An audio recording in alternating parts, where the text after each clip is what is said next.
Riyad As-Salihin, The Gardens of the Righteous, by Imam Nawawi, produced by Respect Graduate School.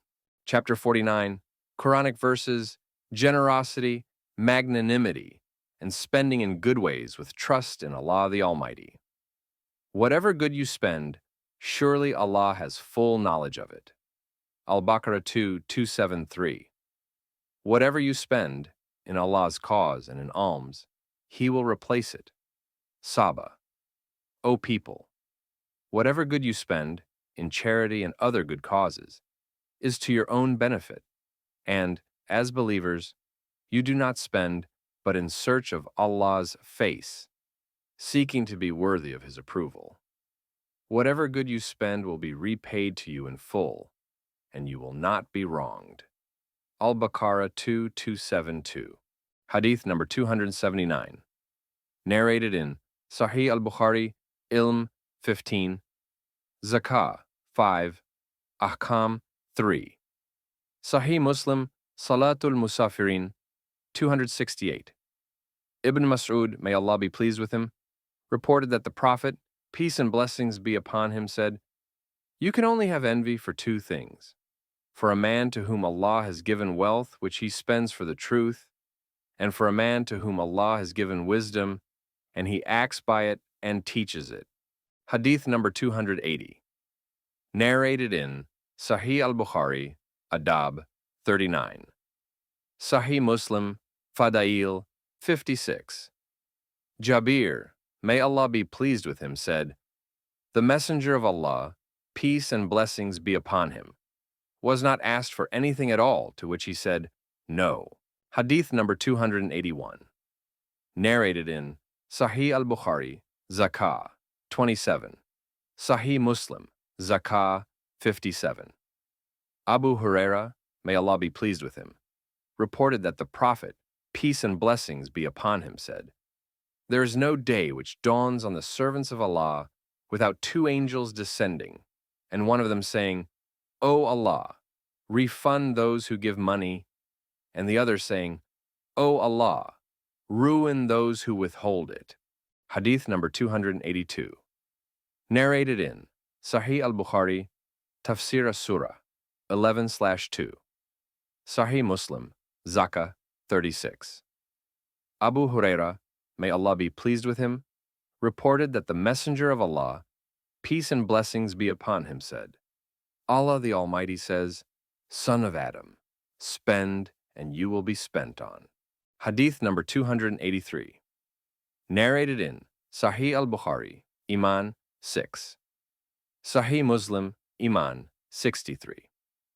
Abdullah ibn Amr ibn al-As, may Allah be pleased with him, reported that a man asked the Messenger of Allah, peace and blessings be upon him, which aspect of Islam is best? He said, "To give food and to give the greeting to those you know and those you do not know." Hadith number 284. Narrated in Sahih Muslim, Zakah 97.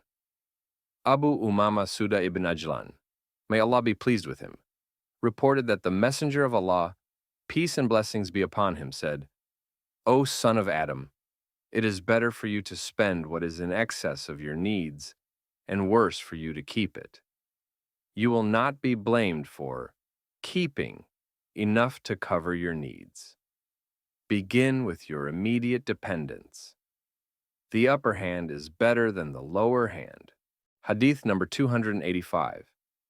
Narrated in Sahih Muslim, Fadail 57-58. Anas, may Allah be pleased with him, said, "The Messenger of Allah, peace and blessings be upon him, was not asked in Islam for anything without giving it. A man came to him and he gave him sheep, filling the space between two mountains, and he returned to his people saying, 'O people, become Muslim.' Muhammad gives a gift without any fear of poverty. Even if a man becomes Muslim only out of desire for this world, it is not long before Islam becomes dearer to him than this world and everything in it." Hadith number 286. Narrated in Sahih al-Bukhari, Jihad 24, Humus 19. Jubair ibn Mut'im, may Allah be pleased with him, said that while he was traveling with the Prophet, returning from Hunain, some desert Arabs began to grab hold of him when asking of him, until they forced him back against an acacia tree, and his cloak was pulled right off. The Prophet, peace and blessings be upon him, topped and said, "Give me my cloak. If I had had as many camels as the number of these trees, I would have divided them between you. You will not find me to be a miser, a liar, nor a coward." Hadith number 287. Narrated in Sahih Muslim, Bir 69. Abu Huraira, may Allah be pleased with him, reported that the Messenger of Allah, peace and blessings be upon him, said, "Sadaqah does not decrease wealth in any way, and for pardoning someone, Allah only increases a servant in might, and no one is humble without Allah, the mighty and majestic, elevating him." Hadith number 288. Narrated in Sunan at-Tirmidhi, Zurd 17.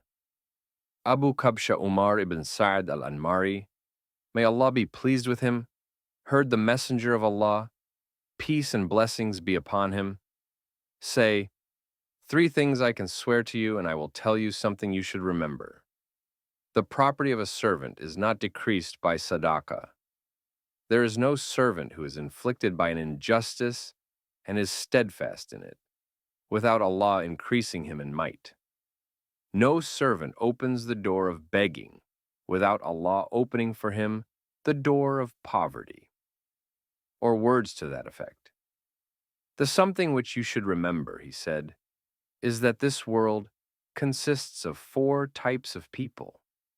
There is a servant whom Allah provides with money and knowledge, and he is fearful of his Lord in respect of it, and maintains ties of kinship with it, and acknowledges the right of Allah over it. This one is in the best position. There is a servant whom Allah provides with knowledge, but does not provide with money. He has a sincere intention and says, "If I had money, I would have acted as so and so acted." He has according to his intention. So the reward of both of them is the same.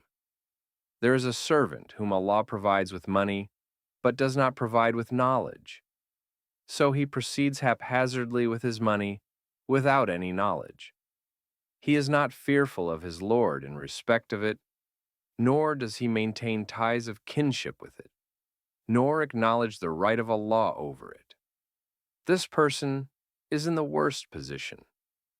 There is a servant whom Allah does not provide with either money nor knowledge. So he says, "If I had money, I would have acted as so and so acted." He has according to his intention, so the burden of sin of both of them is the same. Hadith number 289. Narrated in Sahih al-Bukhari, Zakah 21. Sahih Muslim, Zakah 88.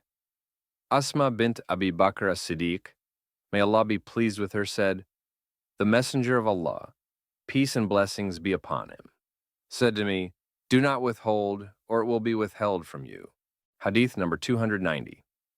Narrated in Sahih al-Bukhari, Zakah 28. Sahih Muslim, Zakah 76.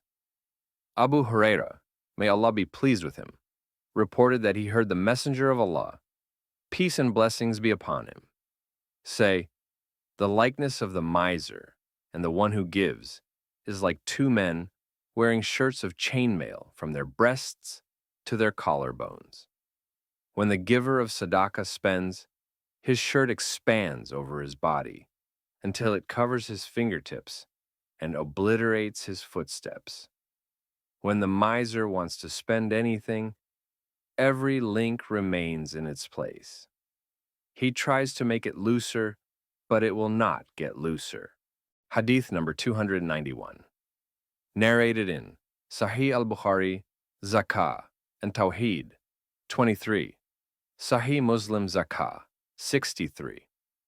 Abu Huraira, may Allah be pleased with him, reported that the Messenger of Allah, peace and blessings be upon him, said, If anyone gives